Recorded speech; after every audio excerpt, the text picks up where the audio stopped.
Were the positives to take from that result against Walsall? I know it was a heavy defeat, but you took some positives as well?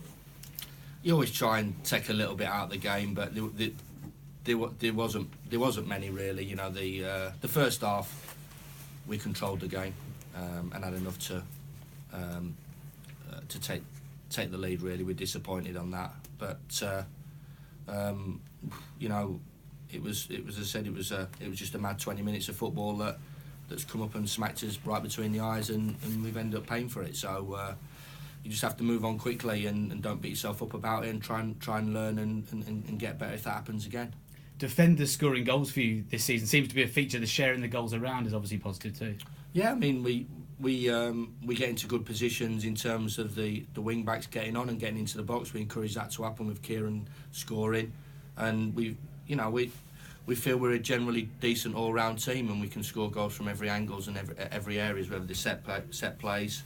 You know, we have good delivery, and obviously we've scored a couple in the last 2 weeks at Southend and Walsall, and from open play we create. So it's about getting the balance right.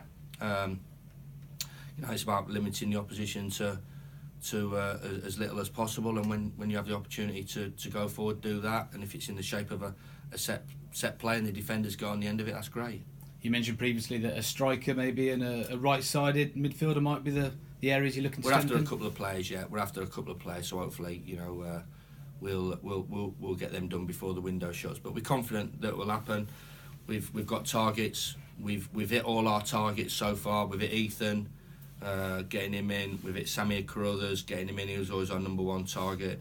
Daniel Lafferty, we always wanted to extend, and the two boys that we're after, you know, are two boys that we've targeted for quite a while, and hopefully we can get in. Joe's in that position where he's equipped to play wing back or Joe maybe as well, full back. sorry, yeah. Joe as well was a target for a long time as well when we talked about the window open as well. Yeah, there's a number of positions, some good players ahead of him. The good thing about Joe, when we spoke to him, you know, a lot of these Premier League clubs, we've had dealings with a couple, and guaranteed. They need to be guaranteed to play, and the price goes up. The financial situation is different when they don't play, and I won't guarantee anybody out of my players going to other clubs. I've not guaranteed Steve Evans.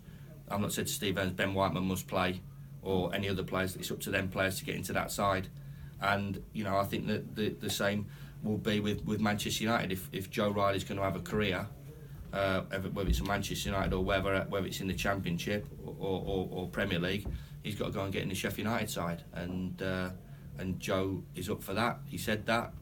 He understands the challenge, and he'll take it on. Tendencies for fullbacks to bomb on these days, isn't it? And certainly Freeman does that. Is that the kind of mould that Joe's in as well? Yeah, I mean, yeah, he's an attacking fullback, and energy, competitive, and obviously, you know, being at Manchester United, you must be technically a decent player to survive there. So he's got a lot of attributes, and he'll be looking forward to getting some games under his belt. So as if Gillingham come this weekend and part the bus, you're certainly equipped to do that. You've done that several times this season. Yeah, it won't be a shock. So I'm not going to, you know, comment or criticise on what any other team does. It's up to us as a home team to take the initiative and to break them down, and that's what we're looking to do. Great stuff. Thanks. Cheers.